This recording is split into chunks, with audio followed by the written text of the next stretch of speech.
Teach you a lesson. Episode 3 की शुरुआत में नया केस शुरू होने से पहले कहानी 2 साल पुराने फ्लैशबैक में जाती है।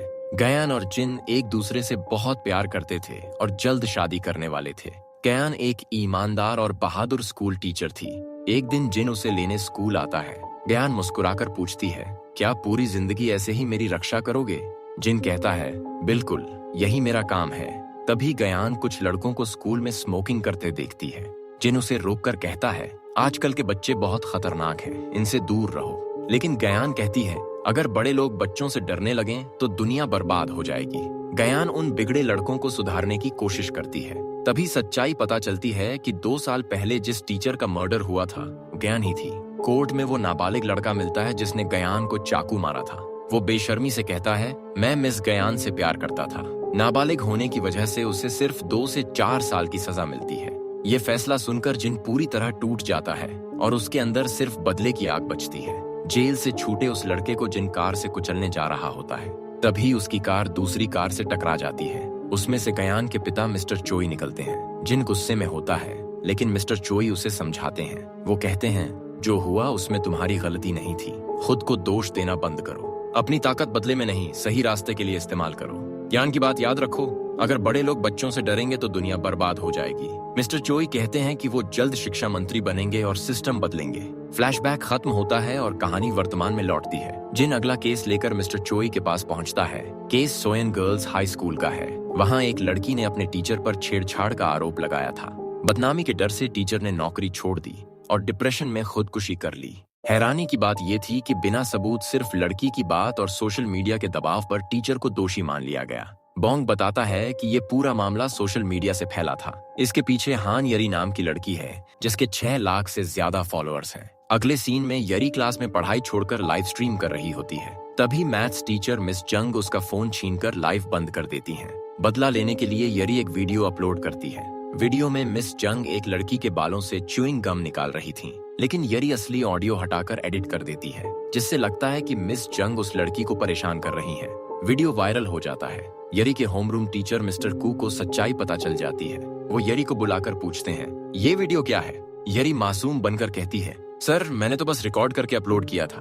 मिस्टर कू कहते हैं, झूठ मत बोलो, मैंने खुद तुम्हें ऑडियो एडिट करते देखा है। वो प्यार से समझाते हैं, यरी तुम पहले ऐसी नहीं थी, तुम्हारे नंबर अच्छे थे, टीचर्स की इज्जत करती थी। इस फेम के चक्कर में अपनी जिंदगी खराब मत करो। यरी गुस्से में वहां से निकल जाती है। बाहर आते ही वो एक नई साजिश रचती है। वो अपनी यूनिफॉर्म फाड़ती है, बाल बिखेरती है और रोने का नाटक करती है। फिर सोशल मीडिया पर लाइव आकर आरोप लगाती है कि मिस्टर कू ने बंद कमरे में उसके साथ छेड़छाड़ की कोशिश की।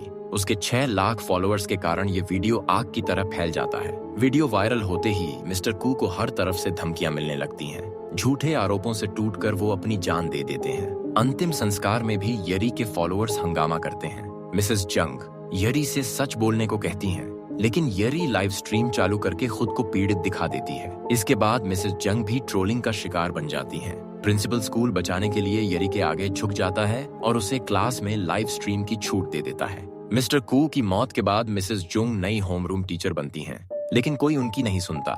यरी उल्टा मैसेज करके कहती है कि उसकी वजह से उसके लाखों फॉलोअर्स बढ़ गए। बोंग परेशान होता है, लेकिन जिन बताता है कि इस केस के लिए एक खास इंस्पेक्टर आ रही है। अगले दिन इम हानरीम क्लास में आती है। लड़कियां उसका मजाक उड़ाती हैं और यरी फिर लाइव शुरू कर देती है, लेकिन हानरीम बेखौफ जवाब देती है और सभी के फोन जमा करने का आदेश देती है।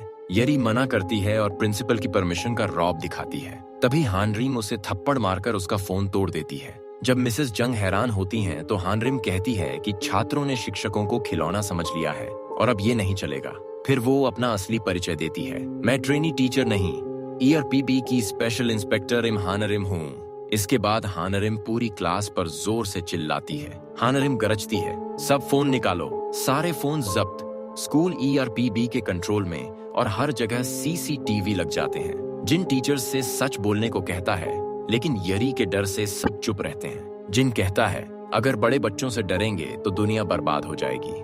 उधर हानरिम लड़कियों से कड़ी ट्रेनिंग करवाती है। पता चलता है कि जिन और हानरिम पहले स्पेशल फोर्स में साथ थे। हानरिम बोंग का हाथ दबाकर उसकी हालत खराब कर देती है। जिन कहता है, ये पूरी पागल है। फिर उसे याद दिलाता है, सुधारना है, मारना नहीं। हानरिम गलती से पेशेंस की जगह वायलेंस लिख देती है। उसी दिन यरी और उसकी गैंग से सफाई करवाती है। अगले दिन सबूत मिलता है कि वो ऑनलाइन मिस जंग को ट्रोल कर रही थी। हानरिम सबको सजा देती है। अब लड़कियों को शक होने लगता है कि मिस्टर कू पर लगे आरोप झूठे थे। उधर बदनामी से टूटी मिस जंग नौकरी छोड़ने का फैसला कर लेती हैं, लेकिन कहीं नौकरी नहीं मिलती। तभी यरी और उसकी दोस्तें अचानक अच्छा व्यवहार करने लगती हैं। हानरिम चेतावनी देती है, ये जाल बिछा रही हैं, लेकिन मिस जंग भरोसा कर लेती हैं। एक दिन यरी उन्हें अपनी लाइव स्ट्रीम में बुलाती है। लाइव में वो मिस जंग पर ERPB के खिलाफ बोलने का दबाव डालती है। तनाव में मिस जंग को पैनिक अटैक आ जाता है। तभी जिन पहुंचकर उन्हें संभालता है। फिर वो अपनी मंगेतर गायन की कहानी सुनाना शुरू करता है। जिन बताता है कि ERPB खुद नहीं आया था, बल्कि स्कूल के कुछ अच्छे बच्चों ने मैसेज भेजकर मिसेज जंग को बचाने की गुहार लगाई थी। ये पढ़कर जंग भावुक हो जाती है। जिन समझाता है कि सभी बच्चे बुरे नहीं होते। अगले दिन जंग बदल चुकी थी। वो यरी को बोर्ड पर बुलाकर सवाल हल करने को कहती है। यरी बहाने बनाती है तो जंग उसे सजा देती है और ऐलान करती है कि अब वो किसी से नहीं डरेगी। उधर यरी सोशल मीडिया पर फिर से नफरत फैलाने लगती है। तभी चोई उसका अकाउंट हमेशा के लिए डिलीट करवा देता है और असली वीडियो इंटरनेट पर डाल देता है, जिससे पूरी दुनिया को पता चल जाता है कि मिस्टर कू पर लगाया गया आरोप झूठा था। अपनी सच्चाई सामने आते ही यरी पागल हो जाती है। वो चाकू लेकर जंग के घर पहुंचती है और हमला कर देती है। तभी जिन पहुंचकर जंग को बचा लेता है। हानरीम भी वहां आ जाती है और यरी को रोक लेती है। वो यरी से कहती है कि मौत नहीं, अपने गुनाह की सजा का सामना करो। बाद में चोई हानरीम के घायल हाथ पर पट्टी बांधते हैं। अगले दिन खबर आती है कि ERPB अब छात्रों के सोशल मीडिया पर भी नजर रखेगा। लेकिन मामला यहीं खत्म नहीं होता। विपक्ष एक बड़ी प्रेस कॉन्फ्रेंस की तैयारी करता है। उनका दावा है कि जिन और चोई कानून के लिए नहीं, बल्कि गायन की मौत का बदला लेने के लिए ERPB चला रहे हैं। यहीं एपिसोड 3 खत्म होता है। एपिसोड 4 की शुरुआत में विपक्ष ERPB पर आरोप लगाता है कि ये बच्चों की सुरक्षा नहीं, बल्कि गायन की मौत का बदला लेने का जरिया है। तभी कामंग फॉरेन लैंग्वेज हाई स्कूल का मामला सामने आता है, जहां एक छात्र ने अपने ही टीचर पर हमला कर दिया।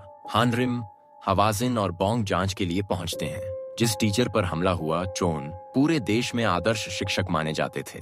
हवाजिन भी उनका बड़ा फैन निकलता है। लेकिन हमला करने वाला छात्र हान ओंग कोई गुंडा नहीं, बल्कि क्लास का टॉपर था। पूछताछ में हान ओंग रोते हुए बताता है कि चोन उसकी जिंदगी बर्बाद कर रहा है। उसके माता पिता का छोटा रेस्टोरेंट बंद हो गया, फ्री ट्यूटर ने पढ़ाना छोड़ दिया और उसे लगता है कि ये सब चोन की वजह से हुआ। हानरिम को शक होता है कि मामला दिखने से कहीं ज्यादा बड़ा है। वो हवाजिन से बहस करती है क्योंकि उसे लगता है कि हवाजिन सिर्फ टीचर होने की वजह से चोन का पक्ष ले रहा है। इसी दौरान हानरिम का अतीत सामने आता है। बचपन में वो रोज बुली होती थी, लेकिन एक दिन युवा पुलिस अफसर हवाजिन ने उसे बचाया था और सिखाया था कि सिस्टम चुप हो जाए तो अपनी आवाज और ऊंची करनी चाहिए। बाद में बोंग सच्चाई बताता है कि हवाजिन सच में चोन का समर्थक नहीं है। वो जानबूझकर चोन का भरोसा जीत रहा है ताकि असली सच सामने आ सके। अगली सुबह हवाजिन अपने असली मिशन के साथ आगे बढ़ता है। चोन पर हवाजिन का शक सही निकलता है। उसे पता चलता है कि चोन अमीर बच्चों से पैसे लेकर उन्हें टॉप करवाता है। हानोंग फेल होता तो एक अमीर लड़की टॉप 10 में आ जाती। रात में हवाजिन देखता है कि सुजंग की माँ पैसों से भरा सूटकेस देकर चोन से एग्जाम पेपर और जवाब खरीद रही है, लेकिन चोन अपने रसूख से ERPB पर पलटवार कर देता है। हवाजिन, हानरिम और पूरी टीम झूठे केस में जेल भेज दी जाती है। असल में हवाजिन पहले ही चाल चल चुका था। गिरफ्तारी से पहले उसने बोंग को सीक्रेट मिशन पर भेजकर लीक हुए जवाबों और असली पेपर के कोड बदलवा दिए थे। एग्जाम में सुजंग खरीदे हुए जवाब लिखती है, लेकिन बाद में पता चलता है कि सारे जवाब गलत हैं। चोन घबरा जाता है। तभी हवाजिन, हानरिम और टीम बेल लेकर एग्जाम हॉल पहुंचते हैं। हानरिम सबूत दिखाती है कि चोन और सुजंग की मां ने मिलकर पेपर खरीदा था। सच सामने आते ही चोन गिरफ्तार हो जाता है। अमीर माता पिता पर भी सख्त कार्रवाई होती है। संसद में चीफ गंगसुक साबित कर देता है कि ERPB बदला नहीं, बल्कि भ्रष्ट सिस्टम की सफाई कर रहा है। फिर सबसे बड़ा ट्विस्ट आता है। हवाजिन जेल में चोन को यरी के सामने ले जाता है। यरी रोते हुए बताती है कि बचपन में चोन ने उसे भी अमीर बच्चों के लिए इस्तेमाल किया था और उसकी बर्बादी की असली वजह वही है। आखिर में हवाजिन चोन से पूछता है कि उसके पीछे बैठा असली मास्टरमाइंड कौन है, जो ERPB को खत्म करना चाहता है। अब सवाल ये है कि पर्दे के पीछे बैठा वो असली दुश्मन कौन है, जो पूरे सिस्टम को कंट्रोल कर रहा है। क्या हावाजिन उस मास्टरमाइंड को बेनकाब कर पाएगा? पता चलेगा अगले वीडियो में। अब सवाल ये है कि पर्दे के पीछे बैठा वो असली दुश्मन कौन है जो पूरे सिस्टम को कंट्रोल कर रहा है? क्या हावाजिन उस मास्टरमाइंड को बेनकाब कर पाएगा? पता चलेगा अगले वीडियो में। क्या हावाजिन उस मास्टरमाइंड को बेनकाब कर पाएगा?